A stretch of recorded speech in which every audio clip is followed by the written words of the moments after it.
Uma saudação especial a você, telespectador do canal Dourados Web TV. Nossa saudação, nosso abraço àqueles que vivem no Mato Grosso do Sul, mas àqueles que nos acompanham tanto no Brasil como fora do país. Quero tratar hoje de como é feita a eleição de um bispo.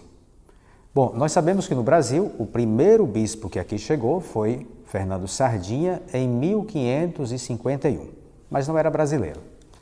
Hoje, no Brasil, somos 22 mil padres e aproximadamente 460 bispos, o que significa dizer que um padre, entre 47 aproximadamente, é eleito bispo no nosso país. Mas como acontece a eleição de um bispo? Primeiro, não é uma eleição direta, como nós estamos acostumados nos pleitos eleitorais. É uma eleição feita, obviamente, com uma pesquisa, mas não do jeito que conhecemos, como eu disse. Bom, na Igreja Católica, o bispo que será eleito precisa ser padre, obviamente. E é bom lembrar que o sacramento da ordem tem 3 graus. O primeiro grau, que é destinado ao diácono, o diácono transitório que vai ser padre, o diácono permanente, que é aquele homem casado, e o bispo, que será escolhido pela igreja, só pode ser escolhido entre os solteiros, portanto, o diácono transitório que se tornou padre. É necessário, portanto, que este homem ordenado tenha, no mínimo, 35, 36 anos de idade, um período já de padre de 5 a 10 anos, uma fé comprovada, uma fé que realmente que vá ao encontro daquilo que a igreja prega, que em última instância é o que o Evangelho e a Sagrada Escritura prega. Depois, ele precisa ser um homem de boas relações, tanto com o clero como com os seus fiéis. Precisa ter uma vida moral, tanto em relação à administração, como em relação à própria vida afetiva, a sua relação também psicológica com as pessoas, o jeito de tratar. Tudo isso são requisitos importantes. Precisa ter uma certa universalidade em relação à igreja, porque um bispo pode se tornar um cardeal, que vai ser alguém que, juntamente com o Papa, terá a função de governar a igreja e pode, inclusive, se tornar Papa. Lembremos que o bispo de Roma é o Papa e o Papa é o bispo de Roma. Portanto, alguém que é nomeado bispo um dia, pode, então, se tornar Papa. É claro que é uma chance pequena, mas alguém vai se tornar Papa sendo bispo. E a igreja, portanto, quando vai escolher, o último que sabe é exatamente o candidato, que não se candidata, mas que é visto por outros bispos e é indicado por outros bispos.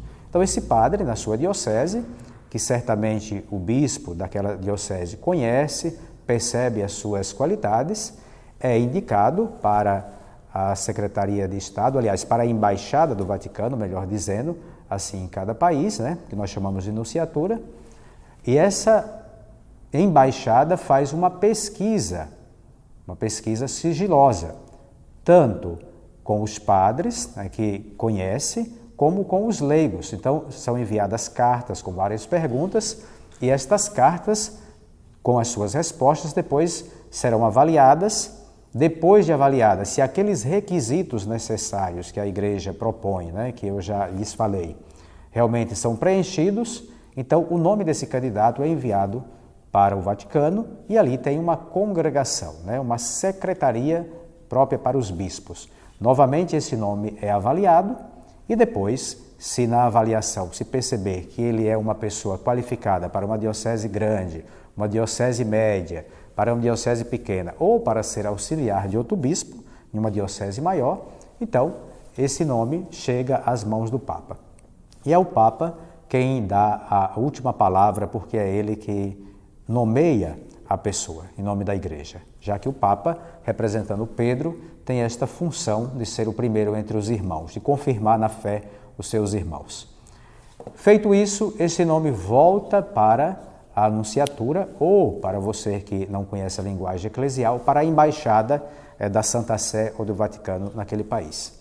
E aí sim, o candidato que já foi escolhido, ele é consultado. E às vezes ele nem sabe ainda, Na maioria das vezes ele pode ter ouvido falar alguma coisa, mas não tem nada confirmado. E se ouviu falar, não ouviu de fontes oficiais. ou das pessoas que foram consultadas. Mas as pessoas vão percebendo o jeito do sacerdote, né, que tem esse perfil, e certamente vão dizendo, olha, você vai ser bispo, etc. E depois, como eu disse, então desta consulta, desta nomeação, então o embaixador do Papa ou núncio apostólico faz essa consulta ao padre que foi pesquisado e nomeado bispo pelo Papa. E é ele que vai dizer se deseja assumir esse compromisso, né? Se deseja assumir esse trabalho que a igreja lhe oferece como bispo, como responsável de uma igreja particular. Então veja, meus irmãos, como a eleição de um bispo ela é muito prudente. Imagine hoje se nós tivéssemos, pensemos no Brasil, uma eleição direta para bispo. Quanta politicagem nas nossas paróquias, quantas coisas.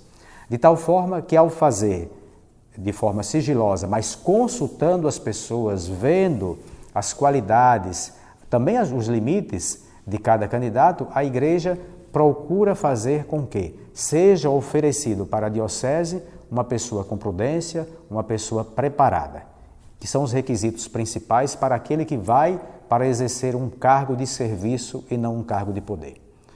Nosso abraço a você que nos acompanhou no programa Ponto de Vista pela Dourados Web TV. Até uma próxima vez.